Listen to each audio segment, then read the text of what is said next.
KESC के ऊपर भी बिलावल का एक स्टेटमेंट है, वो सुना दें, फिर शर्जील साहब से पूछते हैं, दिखाइए। PTI का अपना, FIA का अपना रिपोर्ट कि इमरान खान का ATM, अबराज ग्रुप और के इलेक्ट्रिक का जो करप्शन है, ये रिपोर्ट दबाया गया है, इस पे कोई एक्शन नहीं लिया गया है।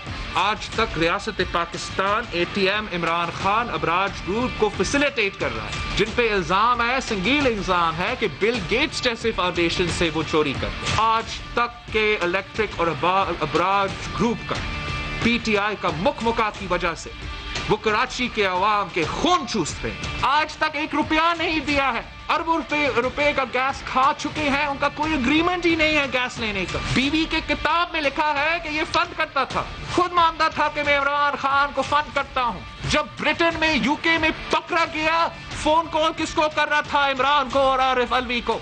आज तक कराची के अवाम को क्या अजाब में डाला हुआ है। कराची में बिजली आती नहीं और बनी गाला से बिजली जाती नहीं। ये बहुत ही बड़ा करप्शन स्कैंडल है। जी शर्जील साहब, ये लंबी फहरिस्त है और वो 4-5 सफ़े की रिपोर्ट भी है जो साथ रिलीज़ की गई है, तो कुछ सबूत भी है या सिर्फ इल्ज़ाम तराशी है? जी नदीम साहब, FIA के पास एक इंक्वायरी पेंडिंग थी काफ़ी अरसे से, और जब ये इंक्वायरी कंक्लूड हुई, आज उसी इंक्वायरी की रिपोर्ट चेयरमैन साहब जो है उन्होंने मीडिया को भी वो उसके बारे में बता रहे थे। उस इंक्वायरी में बिल्कुल जाहिर है कि के इलेक्ट्रिक की क्या क्या ज़्यादतियाँ हैं और किस तरह मैं समझता हूँ कि गवर्नमेंट के साथ मिलकर जो है ये एक और बहुत बड़ा स्कैम है जो कि आप खुद देखेंगे।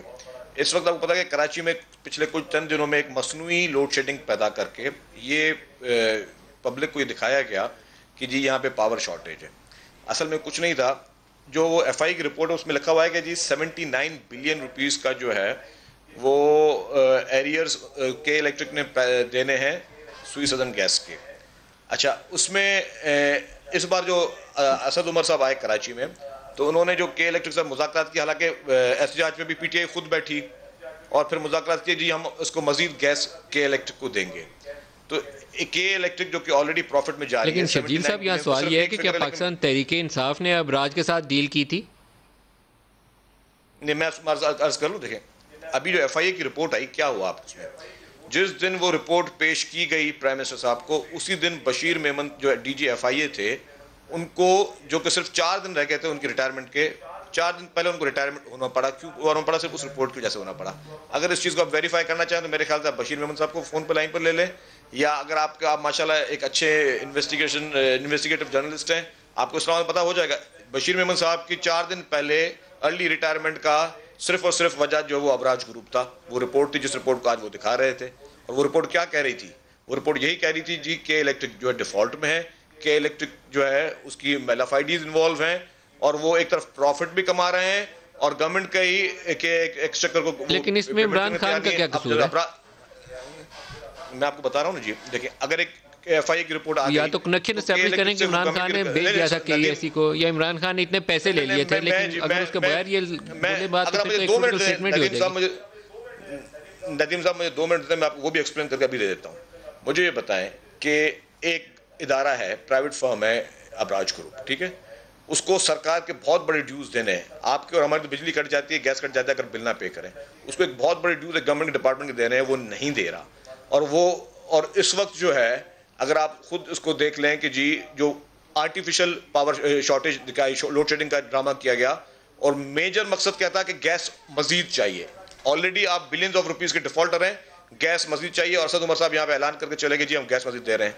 अब आ जाए अबराज ग्रुप पे। किसको नहीं पता कि अबराज ग्रुप की जो है वो नकवी साहब की, आरिफ नकवी साहब की जो है दोस्ती इमरान खान साहब से। मैं आपको अभी डॉन अखबार पढ़ के दे देता हूँ 2019 की, जब वो लंदन में अरेस्ट हुए तो सबसे पहला फोन उन्होंने इमरान खान को किया, और उन्होंने उस पर भी वहां के कोर्ट की प्रोसीडिंग में आपको अभी लिंक भेज देता हूँ। मकसद कहने का ये है कि अबराज दोस्ती नहीं थी, ये आपको पता है? नहीं वो अच्छा, और ये आपको पता है कि पॉलिटिकली उसमें से किससे दोस्ती नहीं थी उनकी? नदीम साहब, इस इलेक्शन में उन्होंने कितनी पॉलिटिकल पार्टीज को इलेक्शन में फंडिंग की, ये आपको पता होगा डेफिनेटली। मेरे ख्याल आप मुझसे ज्यादा सीनियर आपको भी पता होगा, लेकिन मैं एक बात सर जी, मैं एक बात पूछाऊं कि DG FIA को जो कि 4 दिन के बाद रिटायर हो रहे थे, 4 दिन पहले क्यों रिटायर होना पड़ा और इस रिपोर्ट को पब्लिश क्यों नहीं किया गया? FIA जो कि डायरेक्टली प्राइम मिनिस्टर साहब के अंडर थी, और DG FIA को आप प्राइम मिनिस्टर हाउस में बुला के बोलते हैं ये रिपोर्ट को चेंज करो, वो चेंज नहीं करता है, आप उसको उस बिना पे आप उसको अपने बोलते हो 4 दिन पहले अर्ली रिटायरमेंट लेनी पड़ती है, जिसकी वजह से शायद उसके मेरे ख्याल से वो पेंशन वगैरह भी सब इधर उधर हो गए होंगे। लेकिन क्या वजह थी कि अपने दोस्त को बचाने के लिए आप FIA की रिपोर्ट को जो मुस्तरद करते हैं।